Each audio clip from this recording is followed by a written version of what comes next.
Then all of a sudden, out of nowhere, I hear this big flare get played on the box. And I turn around, and it's Prince. I never make fun of women, as a rule. Good. We don't take it well. There's 4 ways to get anyone to do anything. Really? I think. Let's hear. All right, so poke holes in this. I want to stress test this idea.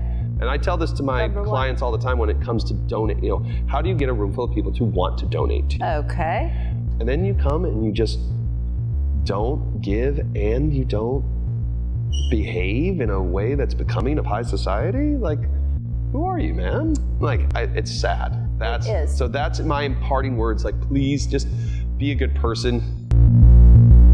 Welcome to Mod Pod with Fukunaga, a podcast that celebrates the strength and pulse of the luxury market. And now, here's your host, Vanessa Fukunaga.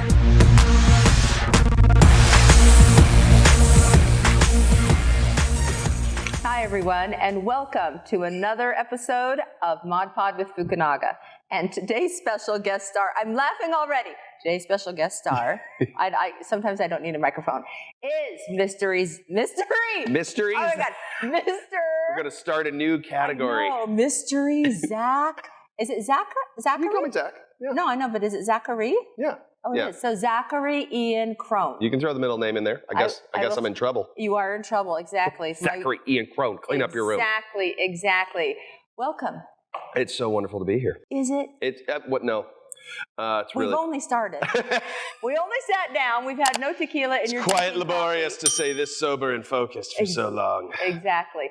Welcome. Am I supposed to say your title? Okay. No. President and founder of California Coast Auctions. The company I started employing only me. Yes. Listen, you get to decide your salary. Yep. Yeah, that's true. You get to decide pension.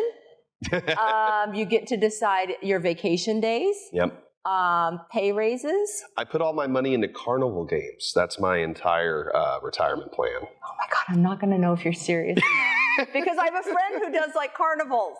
Really? Yes. So I'm not going to know if you're serious or not. I bet he loves it. Oh my God. Okay, so tell me, I was reading your bio, by the way. So you're born in California. Yep. Are you still out of California? Most of my work is still in Orange County, San Diego, and LA. Why? Because of the fancy, famous people? That plays a role in it. Probably because that's where there's the most amount of nonprofits and schools that usually tend to hire me, and corporate events and stuff like that.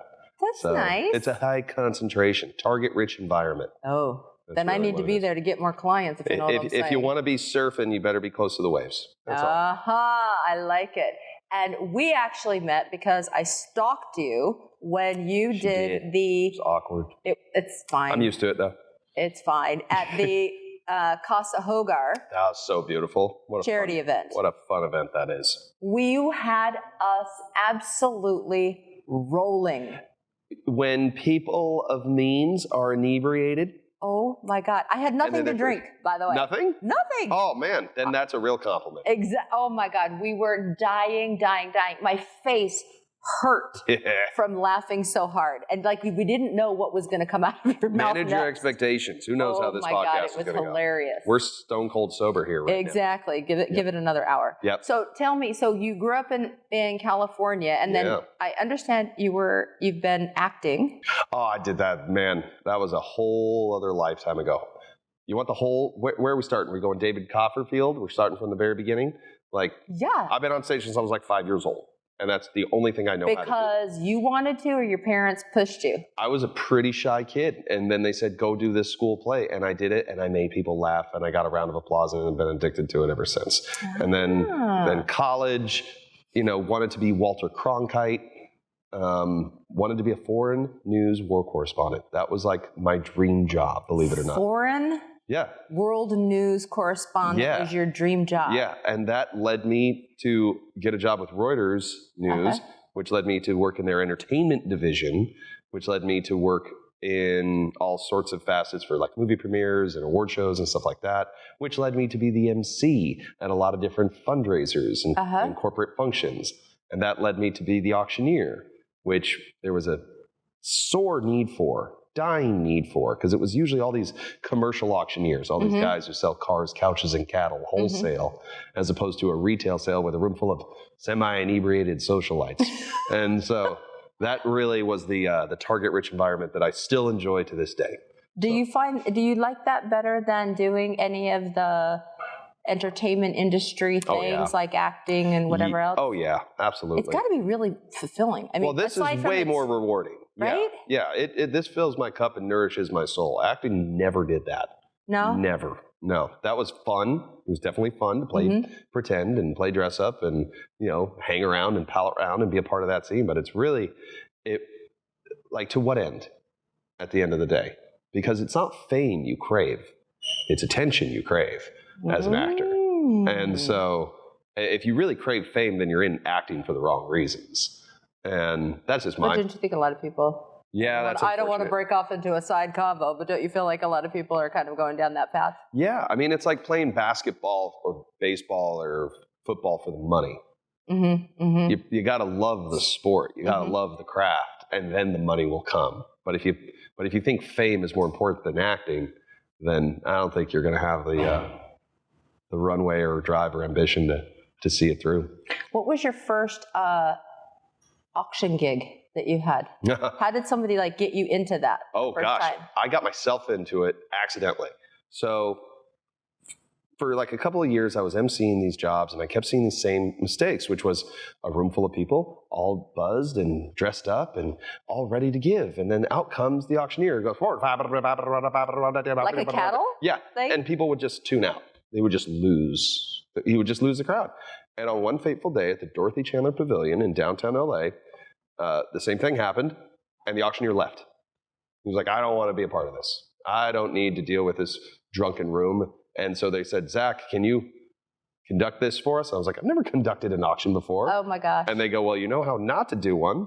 And so I just got up there and I did it. And I just started improvising and messing with people and making jokes and slow, went at a pace everyone could understand. And then 1 became 2 and 2 became 4 and 4 became 8. And that was back in 2008, 2009, somewhere in there. Oh and then my gosh. Went full tilt 2011. Been doing it ever since. What did you consider full tilt? Full-time benefit auctioneer. Because you were doing what before to earn a living?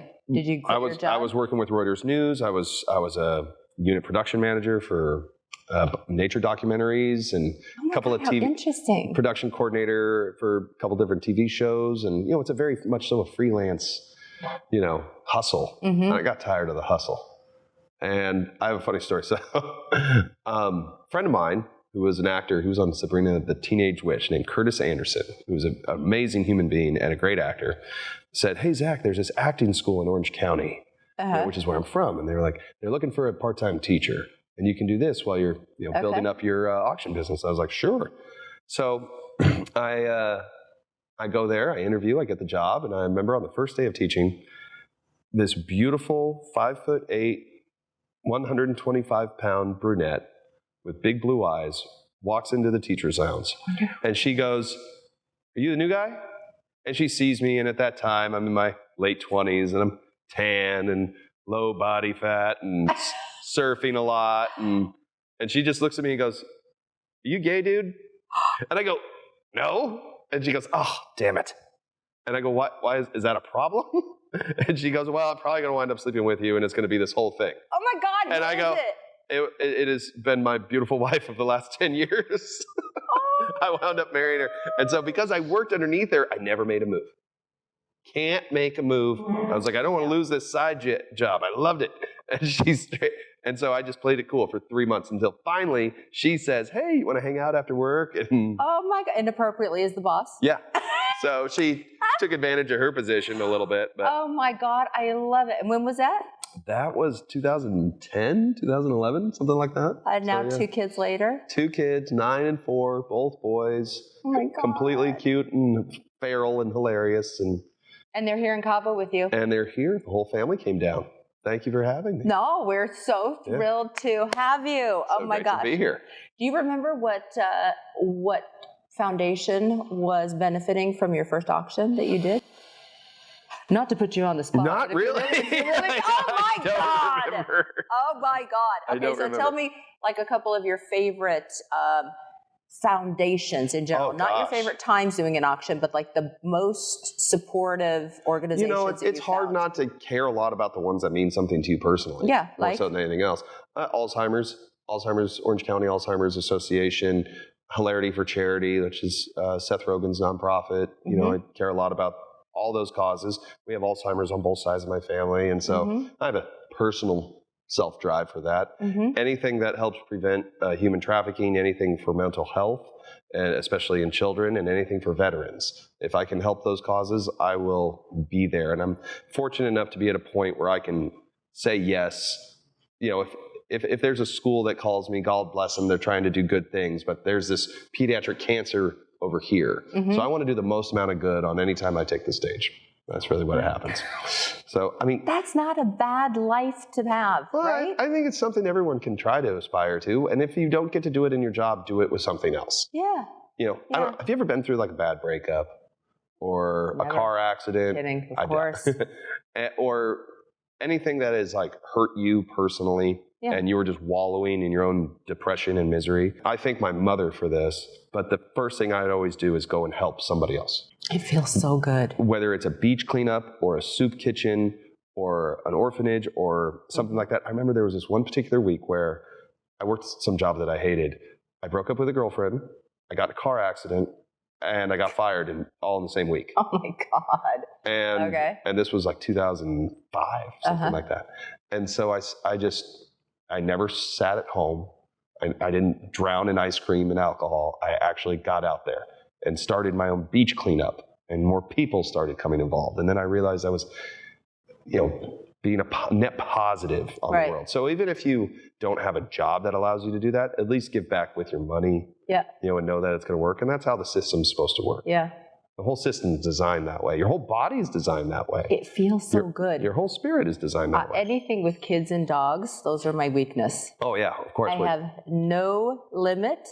I'm highly competitive, so I'm really good for those benefits in a bidding war. Sure. Because I want to win. Sure. And then it's for kids and dogs. I mean, come on. Have you ever bought a puppy at an auction? Oh, no. Yeah, that's a dubious one. Some people are okay with that, and some people are definitely not. But if you're finding the puppy a home and you're raising money for charity, you know, is it a rescue? That's true. The tough part is it has to be like the Toyota Camry of a puppy. You know what I mean?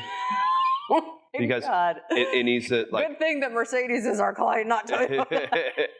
But you know, a Mercedes would like outprice if it's like a purebred blue French bulldog or something, that would outprice a lot of people. It has to be universally appealing. That is like so true. Like something that ends in oodle. Oh my God, that is hilarious. I know you don't remember, but when you were doing the auction for Casa Hogar, I purchased, again, kids and dogs, the opening item was a photo shoot for your dog. Yes. I remember having doubts that it would go well. And they were saying like, no, we got a buyer. Just saying. And I still haven't. You haven't used it? Not yet, no. Nobody uses these things. I will. It's for Ava. Yeah. At Cabo Ava, by the way, for those of you on Insta. How many followers does your dog have? Not many. She's like a few hundred, but she hasn't been on that long. And how many followers do you have? I have more than a few hundred. Okay, all right, good. Because there's people whose dogs have more followers. I know. I will be happy and annoyed at the day that she has more followers. I will be very happy and but jealous at the same time. Yeah, totally irritated. How come you didn't tag me on that post, Ava? That'd be funny. What kind of dog is she? She's an Italian Greyhound. How much does she weigh? Like 7 pounds. Really energetic dog? Runs around a lot? I don't know. You might see her sleeping somewhere right now, but she's Greyhounds are either running or sleeping. Yes, that is her. And they're cold. Oh my God, she's so skinny. She has like that beautiful body, and she's always cold, so she has to wear the ridiculous sweaters. So she's a supermodel. In her own mind. She is the supermodel of the dog world. In her own mind, yes. So how many auctions do you think you've done to date? To date?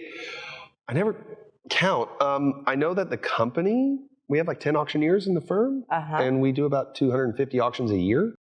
250? Yeah, and they're all benefits. They're all nonprofits and schools. Look at how generous people are. I know. It's amazing. And people like to I've always wanted nonprofit galas and fundraisers to be considered a date night. Because you pay a pretty good ticket price, usually for a pretty decent meal in a very nice place. So my whole theory is you deserve a high degree of entertainment for what you get. And a lot of the times you don't get that because it's really hard to find an entertainer who can actually sell and raise money or a salesman who can entertain. And so it's finding that cross-section, which is darn near impossible. And they just found it in me, is all I'm saying. And so I got very lucky that this industry found me. The industry found me. I did not find it. No, but if you don't have that, that really is the it factor. Do you know what I mean? Where the two kind of have to mesh. Well, it's like you could teach someone how to be great at sales, right?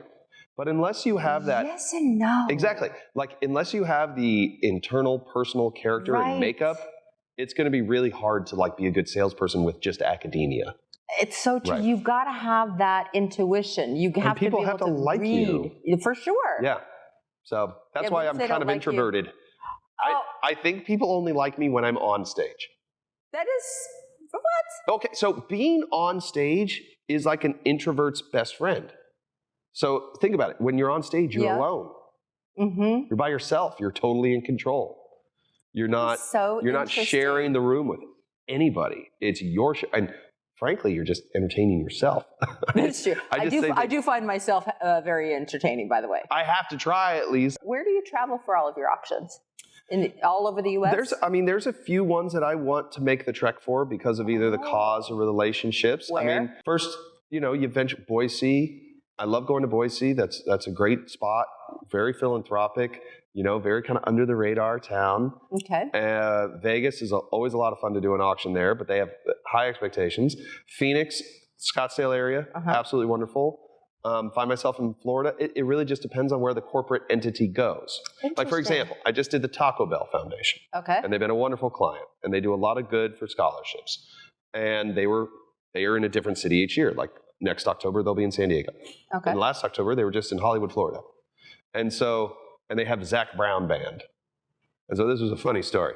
So I'm chilling with him and his band backstage, and I have to introduce him. Wow. And I said, Mr. Brown, how would you like to be introduced? And he's like, I don't care, or whatever. I was like, well, I have this little idea. And I tell him the idea, and he's like, okay, that sounds like fun. So after I do the auction, I was like, ladies and gentlemen, it's my pleasure to introduce Mr. Zack Brown Band. And just he comes out, just Zack by himself. And I was like, we are so honored to have Zack Brown Band here with us tonight. And he was like, my pleasure. And he was like, so, Mr. Zack Brown Band, tell me, how long have you been on tour? And he goes, my name's just Zack Brown. And I said, oh, come on. What kind of egomaniac would name a band after himself? I was like, everyone starts cracking up. I was like, next you're going to tell me his name is just Dave Matthews and not Dave Matthews Band? Please. Like, come on. Oh, my God. Were they dying? Oh, everyone was dying laughing. And a pat on the back, a little bit of a shoulder chuck, and that was about it. But that totally works when you can nudge somebody and it's hard to have. It's hard to be the only one with a sense of humor in the room. Yeah. You need somebody else with a sense of humor, especially in an auction setting. Yeah. An auction is nothing but crowd work. I can't just stop and go into some sort of Seinfeldian, you know what the deal is with, all that kind of stuff. I can't do anything. So it's all observational crowd work. And unless somebody is willing to interact or take the joke or, be okay with the joke. Yeah. And as soon as one person is, then everybody else kind of has to be. Oh.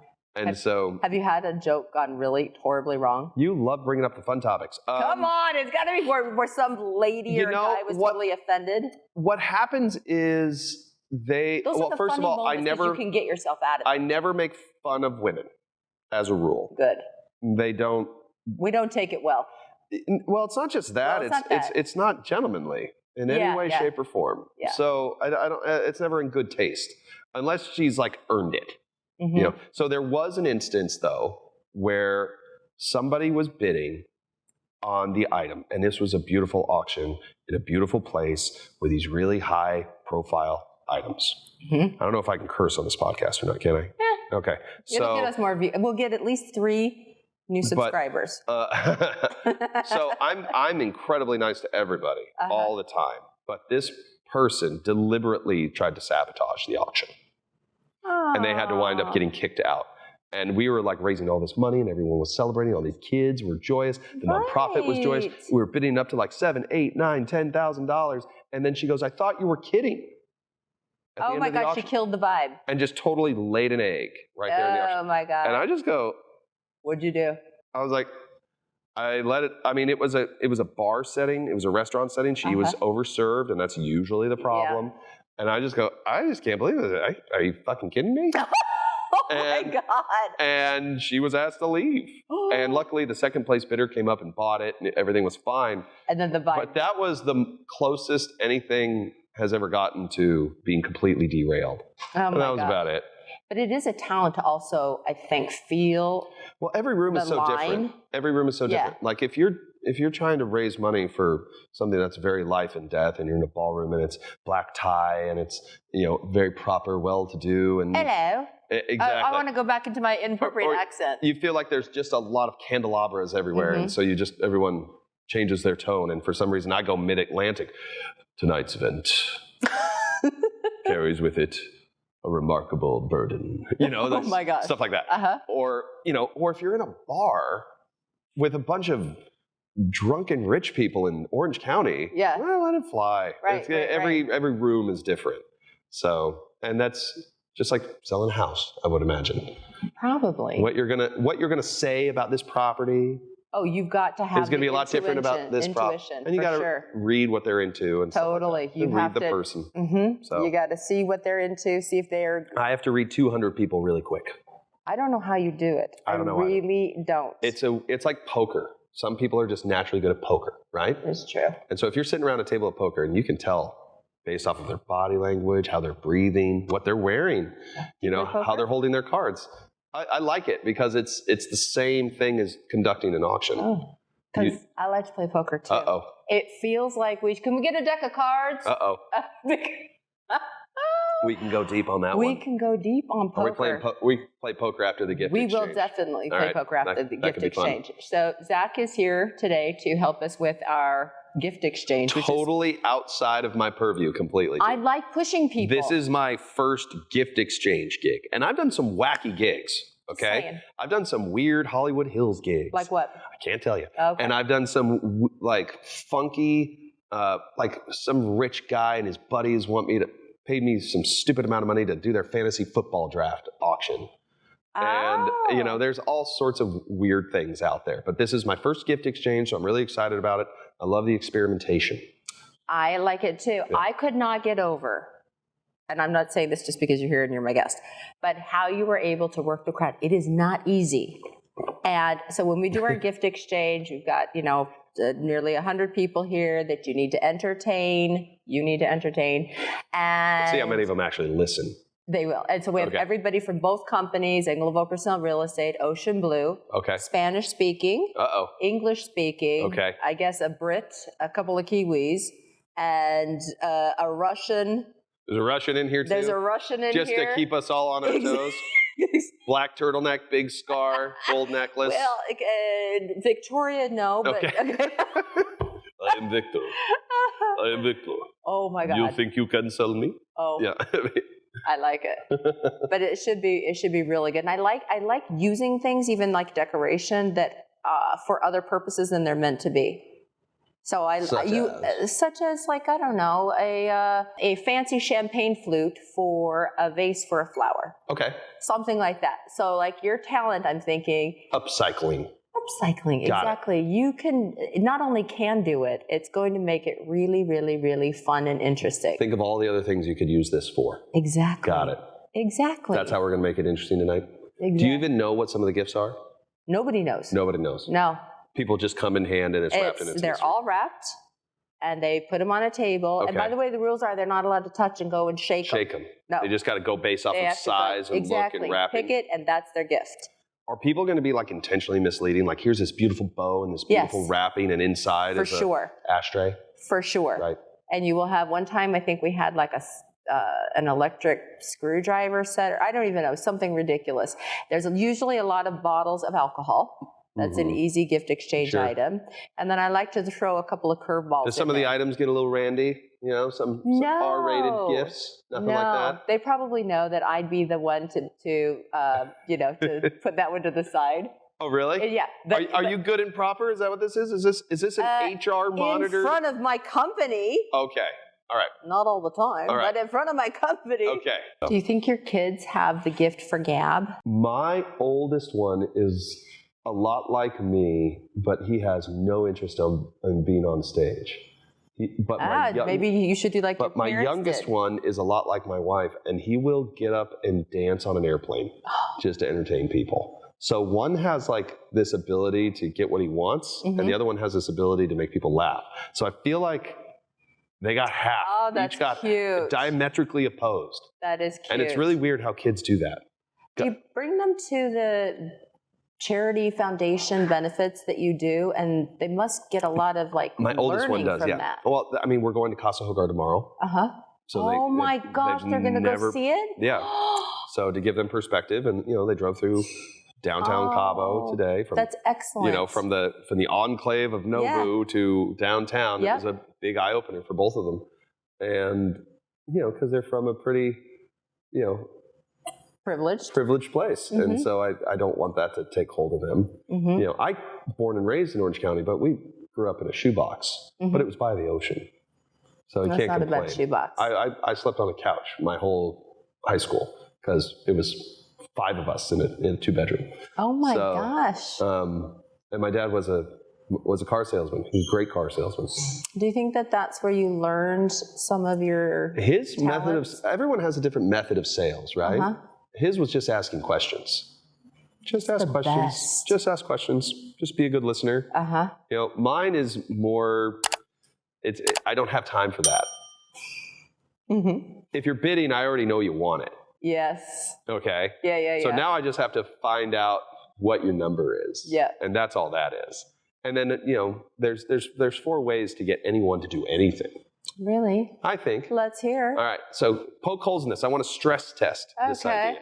And I tell this to my clients all the time when it comes to donate. How do you get a room full of people to want to donate to you? Okay. I can only think of 4. Okay. If there's more, maybe they fit under these categories, maybe they don't. One is to inspire them. Okay. And raise the emotional IQ and the emotional cognition of what the cause can do. Yep. Or what the nonprofit can do, or the school can do, or what all that thing. So the humanity behind the action. 2 is to motivate, which is more cerebral in nature. People want to know what they're buying, even when they're giving. If you give $500, it could provide 10 kids with the opportunity to receive, 10 group therapy sessions. Oh, okay, that's a good deal. They get a lot for this. That's a good nonprofit. Look what they can provide. The 3rd is to incentivize. What can they get back in return? Doggy photo shoot. Exactly. What can they buy? And it's more transactional. And so we see that all the time. I don't know if these commercials are aired down here, but when there's a nonprofit commercial, first they inspire you. Okay, the ASPCA, Sarah McLachlan. Yes. Okay. God. The song, the puppy behind the fence. I can't. You all start crying, right? Your emotions are peaked. It's too much. And then they go for just $1 a day. You can save a life of a puppy. And then they incentivize you. And if you join now and sign up to give now, we'll give you this t-shirt and this keychain. And oh my gosh. Okay, so there's your trifecta. But the thing that really compels people to participate is the reason why we like to congregate. And that encompasses a lot of things. Peer pressure, a sense of contagious giving to see what everyone else is doing. Yeah. When you put someone in a group setting, like a movie or a concert, the energy that you feel from that concert or from that nightclub. If you're dancing in your living room, that's fine. But it feels different when you're dancing in a room full of 200 people. It's true. Or 20,000 when I was just with Ricky Martin, Pitbull, and Enrique Iglesias. Oh, sorry, you dropped all these names. Here, hold on, let me pick those up. You just dropped all those. I'll just say, well, we haven't gotten to Jerry Bruckheimer yet. Did you meet these guys? We were in the same room. They were singing, and I was on the floor, and I was listening and dancing. Okay. Yes. Yeah, okay. Pretty amazing, huh? It was to die. Yeah. Yes, I will drop those names. Enrique Iglesias Jr. or Senior? Junior. Junior. Yes. That's the most annoyingly handsome man on earth.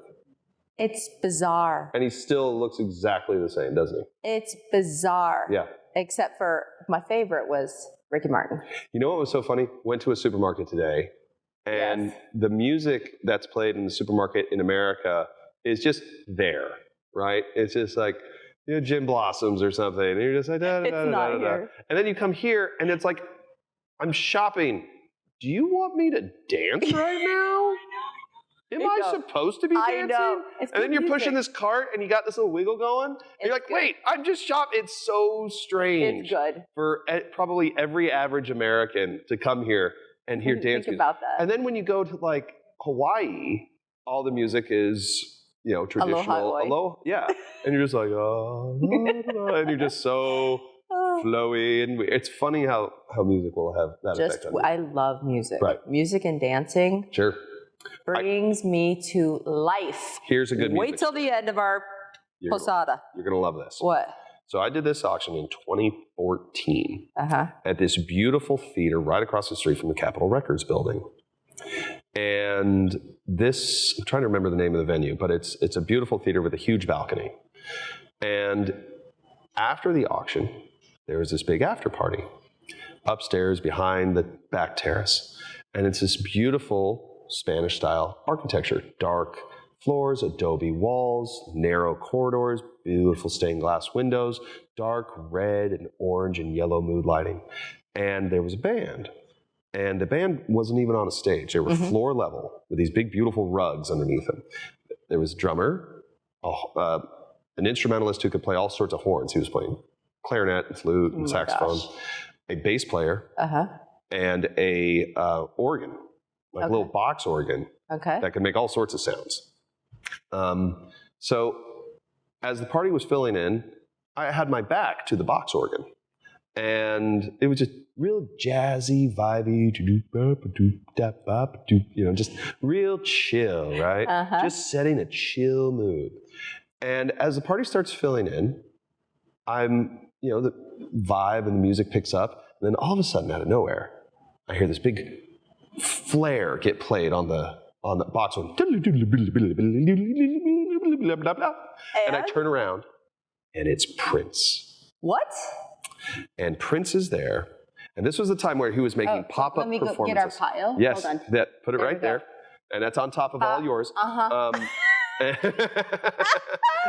And so Prince is in a red suit, bright red. Oh my red gosh. shoes, probably red socks, red vest, red shirt, red tie, red jacket, red bandana, and big black sunglasses. Oh my God, with his that's little a vibe. curly cue of hair right on the top. Because it was like wrapped around his head like a really tight towel. And I just turn around. And I'm literally looking at Prince. He is as close to me as this coffee table. God. And I'm just probably... Did you die? I was just like, is anyone else seeing this right now? And sure enough, people slowly started to get closer and closer because they heard the music. And then it became rhythmic and dance-worthy and all this stuff. And then all of a sudden, he, like in the middle of some jazz piece, he breaks out into Cream or 1999 or, any one of his hits. And people just go nuts. So pretty soon, everybody is piled into this little room that could probably fit like 150, 200 people. And I find myself feeling the weight of the crowd. So I have to widen my gait. I have to stand like I'm a freaking starfish with my arms out, my feet out to prevent the wave of people collapsing on Prince. And as he's playing, he just looks up at me and goes, gives me a wink. Like, thanks, kid. And I was like, you got it. So I keep doing this for like another half hour. I'm exhausted by the end of this. And he can see it. And I'm not even enjoying myself anymore. I was like, get me out of this. But I have an obligation. To Prince. He plays this big final thing in crescendo and gets up and does one of these, and everyone just goes nuts. He puts his hands on my shoulders, and he turns me around and starts pushing me through the crowd. Now, all of a sudden, I am Prince's escort bodyguard, and he was not a big person. No, he's not. I'm 6'3", 210 or something like that. He was 5'5", maybe, 100 pounds, 120 pounds, and he's just pushing me through it, and I'm like, people know that I was the auctioneer from the event. And I was like, so I was hamming it up. I was like, step aside, people, royalty coming through. My God. And he's turning me left and he's turning me right. And we get up to this private door that looks a lot like that big, awesome wooden door. And in front of it is a guy who looks like Shaquille O'Neal, just this big 300-pound dude. And he goes, what? He's like 7 foot tall. He's looking down at me. I go, what? I just point over my shoulder, and Prince pops out. And he's like, oh, right this way. And he opens the door and opens the rope, and we go in. And we go into this secret little bar area with maybe about 4 to 6 booths. And all the booths are like kind of a deep red. And all the lighting in there is deep red. It looks like something the Rat Pack would hang out at. Sitting in the corner booth were probably 2 of the most beautiful women you've ever seen in your whole life. One black, one Asian, both 6 feet tall, both also wearing red, short skirts, high heel, all that stuff. And you're just like, and I'm just standing there just, oh my God. like, what do I do? Oh my God. And so he like walks from behind me, he motions for one of the women to stand up, and they do, and he swoops in and sits in between them to be in the corner. On the table are like 3 different kinds of champagne. I know one's Dom, I know one's Cristal, and the other one's the one that looks like it's like wrapped in a cage. Okay. You know what I'm talking about? Anyway, and he goes like this. And I just go, That is so I just go like, oh, hi. I'm sitting at a table with Prince. Oh my God. And waiter comes right up. I ordered what I usually order, which is an old fashioned, which is a whole other story when you get to know me. And I was like, he's like, thank you. And I was like, it's my pleasure. And he was like, I saw you work tonight. And I said, oh, you did? Yes, I was watching the auction for a minute. And I go, you did? And he's like, you were very good. And he goes, but I think I could be better. Oh my God. I said, yeah, you probably would be. And I was like, what made you want to get up and play tonight? Oh, I've been doing this a lot lately. Sometimes I just feel like it, you know, and I just feel like it. And I did. And, you know, I had the energy. I wanted to. I felt it. I heard what was being played. I felt like I could make that work. And that's what he was saying. And then I just kind of like quickly finished my drink. He went on talking to his ladies, and, you know, okay, I've had my moment. I've had my audience with Prince. I finished my drink. I said, thank you very much. Oh my God, I'm absolutely dying. You know what kills me every time? And this is going to sound super nerdy, but you know you're not going to see Prince again. And little did I know he was going to pass away shortly thereafter. But you want to ask for a picture, right? You want to ask for an autograph. You want to commemorate and canonize the moment. I know, but you can't. You can't. No, you can't. I was on a plane with Reggie Jackson last week, sitting next to him. All these people coming up and asking him, thank you. And I was like, I can't ask this guy. I'm just having a normal conversation. You just want to have a normal conversation with someone. It's true. And then it changes the whole dynamic. You can't just be person to person talking. Now all of a sudden you're fan. No, I never do. So no, you can't. Yeah. Who have you, like, I'm sure you've been in that same situation before in your line of work. Okay. And how much was this bottle of water? Look at this thing. It was at least. Was this etched in an Icelandic mine? $2. Exactly. We're going to need some tequila shots. I think we'll do a shot at the end of this. All right, we'll do a shot at the end of this. Okay. I might be a more ornery fundraiser, auctioneer, host, comedian out there. Exactly. So 2 times. One was just recently, and I'm not joking, when I was up close and personal, as close as I was going to get, but with Ricky Martin. Okay. I just think he's incredibly talented. Sure. But honestly, it was Michael Jordan. Oh, yeah. I've always loved Michael Jordan, and I just think he's Does he have a place down here? No, but he's been here a lot. Sure. And he had a place in Park City where I used to live, and which I was dying over that. I love going to Park But when I grew up, I just loved him. I loved the Bulls. I loved the opening, the music. Sure. I can't even, I don't want to sing it, but I wish I could play it. Are you talking about the music that like NBC would play before the game would start? Yes. From John Tesh? No, the Bulls, when they get ready to announce the Bulls, their own song. How's it go? I don't want to sing it. We're going to have to find the song. Come on, let me hear it. How's it go? I don't think I can do it. Is it an instrumental? It is. Okay. And then the guy's like, oh no. I mean, it is like so good. I've always had the dream job to be a stadium PA. Oh my God, I've always wanted to do that. But I've loved him growing up and just dying. I think he's uber talented, and I'm in Barcelona. You met him in Barcelona? Well, I didn't meet him, but I'm in Barcelona going to a restaurant and sit down, and he's right there. Was this in 1992 during the Dream Team? No, it was later. Okay. It was later. But I remember thinking, how badly I wanted a photo. Sure. How badly I wanted to, like you said, commemorate the moment, but I had to just register it in my brain. He's not known for being the most approachable person in those cases. Yeah, he seemed fairly approachable at that Really? point, yeah. Okay. But in general, I wouldn't do it. But in my head, I thought, I can't believe I am seeing and meeting Michael Jordan that I really, and I don't really get starstruck, but he's one that I just, Gregory Peck. You met Gregory Peck? Oh my God. Wow. And he's everything you think he is. He is as elegant, as dapper, as charming, witty, and the voice. He's got it. You wish he was an Engel and Volker's agent. Be amazing. Wouldn't that be so funny? Like, you know, I can't remember, who was the name of that actor that just did everything once? And it was kind of cool what he did. Ooh. I don't know, but he like was in a soap opera, even though he was like super famous. And I always thought like it would be really fun to see if you were just super famous, try doing another job. Like Undercover Boss, but you're super famous. And you got to see if you can actually be a good real estate agent or a good car salesman. Oh, you know, that would be good. And Gregory Peck is the part, like some actors are really good at being actors.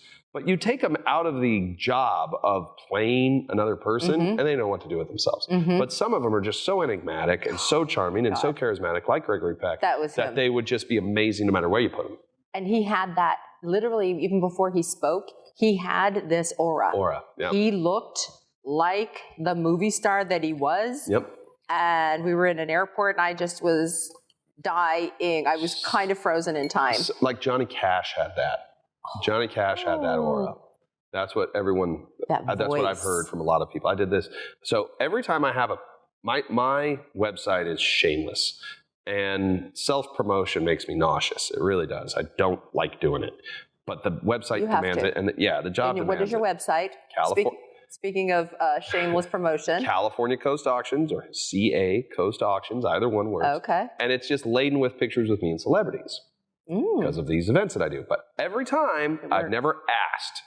There's been plenty of events with celebrities that I've done that I've wanted pictures with, but I didn't have the gumption to ask for a picture. It was always just gumption. You just have the tact. All those pictures were taken after the auction, after we shared the stage together. You take the video or the thing after the auction, and then, because before, you're just trying to get a photo. Yeah, you're just like a fan. You're just like, or a vendor, or you're seen as this kind of, it happens all the time, especially mainly on the first time you do an event. You get treated like the waiter, unfortunately, and you kind of see people for who they are, and they treat you like you're working for them, and there's this weird classism about it. And then afterwards, after you've made them laugh and you've raised all this money, they fawn all over you. And now come have a drink with me. And it's like, oh, like Prince?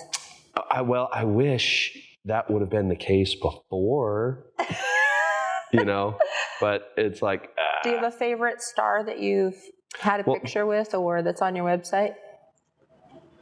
You know, it's not on my website yet, but it just happened. I'm not really moved by celebrity unless it's someone like Prince. Yeah. I've always been, I always like meeting athletes because of their story and what they had to persevere to come through. I always feel like athletes have a much more, tale of hardship to get to where they are. But I did this event really about a month ago now with, his name is Victor Glover, who is the head of the Artemis space program. Which is like our generation's Apollo space program. Oh my gosh. So he's working with like Elon Musk, and he's the lead astronaut, and he's telling stories about what it takes to get into space and what he had to go through to earn that role. And he's from Southern California. And another guy named Captain James Kunkel, who is 101 years old. And he signed up to be a fighter pilot in World War II. He had 2 confirmed kills before he was 19 years old.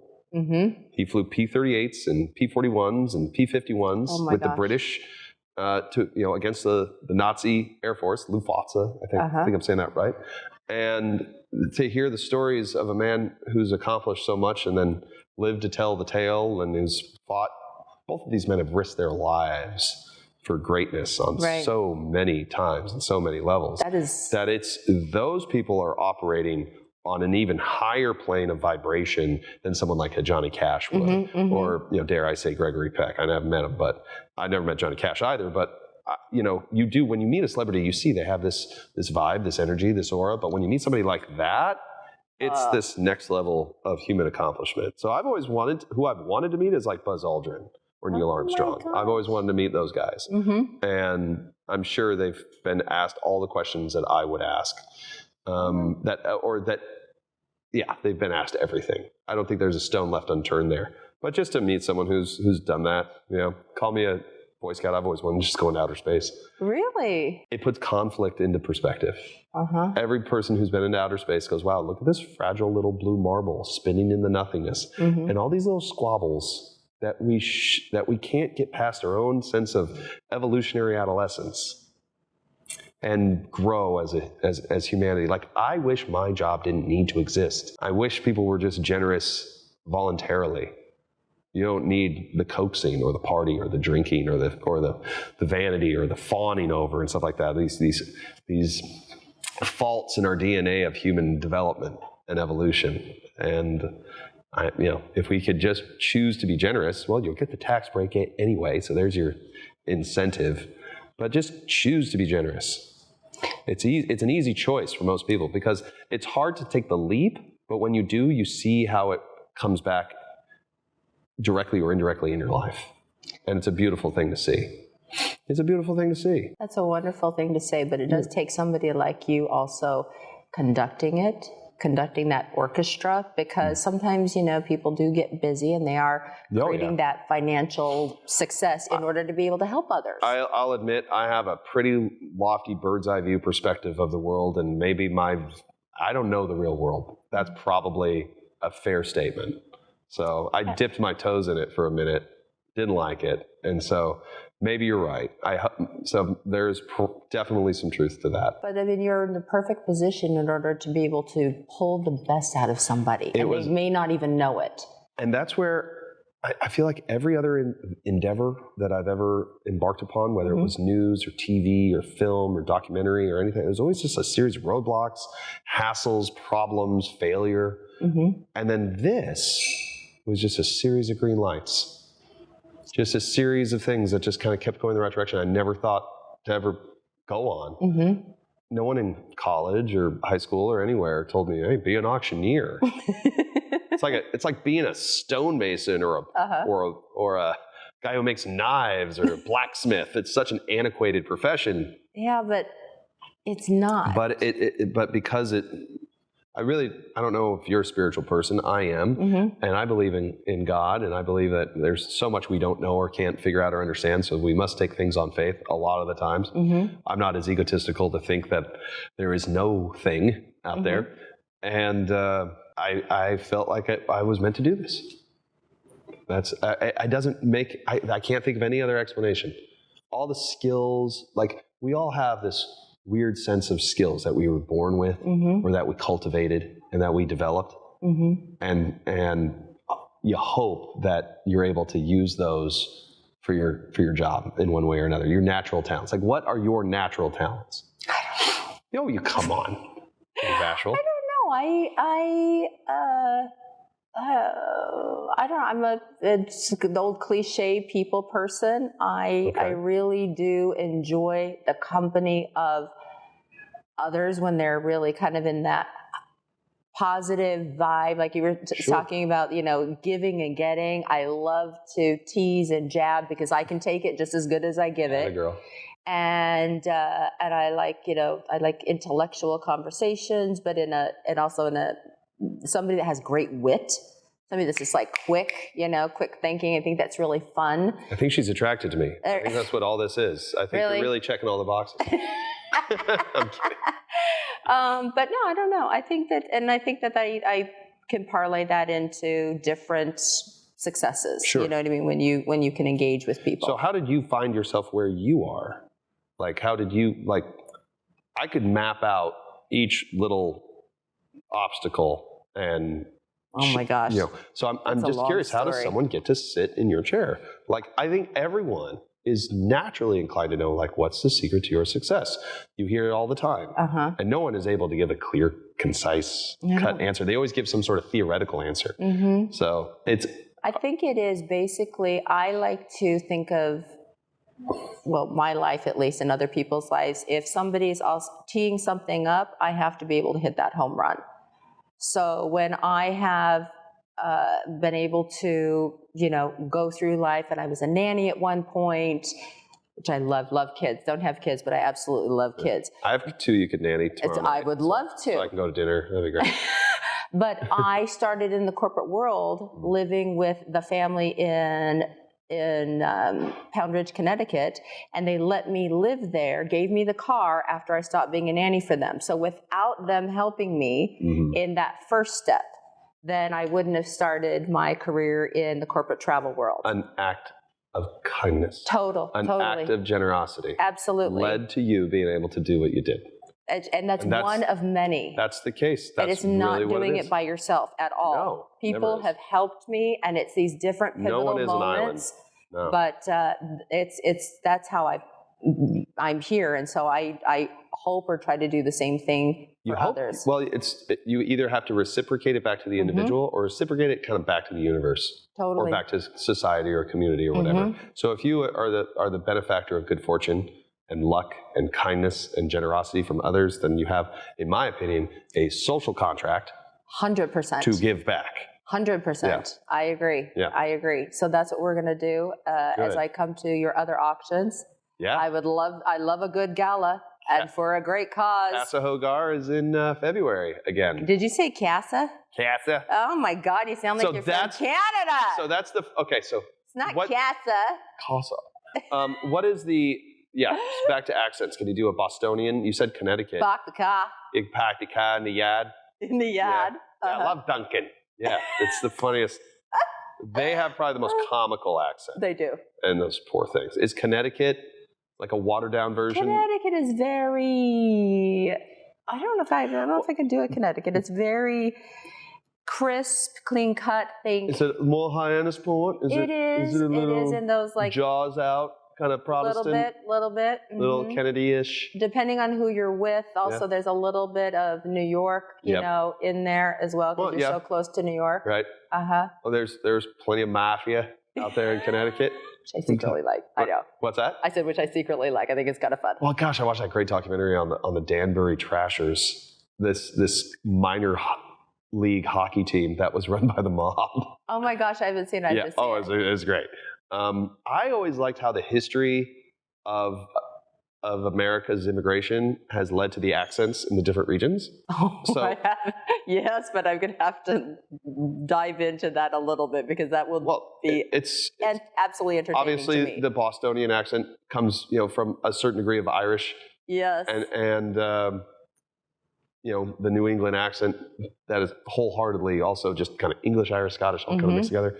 And then the English primarily occupied the southern colonies. So that nice rounded O just started to lean down and become more of a southern accent. Where the O's are still more rounded, but it doesn't stand up straight.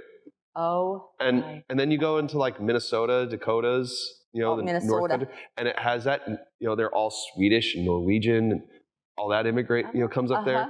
So, the Swedish accent, I don't, fluken, blugen, floppen, nuven, and it's like, I just know the chef. So don't you know it came from the nice O's that proliferate. God. And then I can't explain my hometown with Southern California. It's, to me, sounds pretty non-regional diction, but it tends to, kids like Crush from Finding Nemo. Dude. I know so many dudes who just like talk like this, bro. And it's just so chill. Let's go back to auctions. What is some words of wisdom you would like to impart on people about giving back in the future as we leave everybody? Oh, thank you for asking that, because there is a social contract, right? You bought a ticket to come to an event. Most of the time, that ticket just covers the cost of throwing the event. So there's no money being made by the nonprofit. That's just to very true. That's just to get you in the room. The event business is huge. Every hotel, every venue, every florist, every caterer, they all have their margin that they need to protect. So just to get you in the room, you paid your $150 to $500 or sometimes more. So there's all these avenues to participate. don't show up and not spend a dime. Even because most of the time, a large portion of the people in the room are the benefactor of the person who bought the table. Yeah. They didn't spend any of their It's true, which is usually money. me. You I'm bought the table. one that always buys the table. And you have 8 other people or 4 other couples.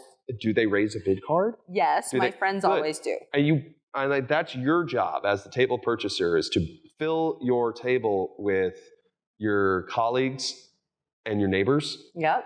And even if you fill that table with just like friends and secretaries and nephews, participate. I like that. Just participate. Don't walk out the door without spending a dime. And if you, at the very least, is be on good behavior. Don't get so drunk on the open bar that the event suffers. Now you're a negative impact on a non-profit event. Would you go to church and take money out of the collection plate? Zachary? That's what they're doing. So can you please uphold? Very strict as an auctioneer. Well, I like it, You know what? It just makes me so sad. No, hey, we're all working really hard here for this nonprofit so that they can keep the doors open, or that they can continue trying to solve these diseases. I like that. And then you come and you just don't give, and you don't behave in a way that's becoming of high society. Like, who are you, man? Like, it's sad. It is. So that's my imparting words. Like, please just be a good person. Please just be a good person. Participate. You know what being a good person is. Exactly. Just be a good person. And then I will just leave everybody on this one note, because this really resonated when you said it. I just feel like I was meant to do this. Yeah. When you said that, that's pretty amazing. Not everybody can say that about their Very blessed. career choice. Very blessed.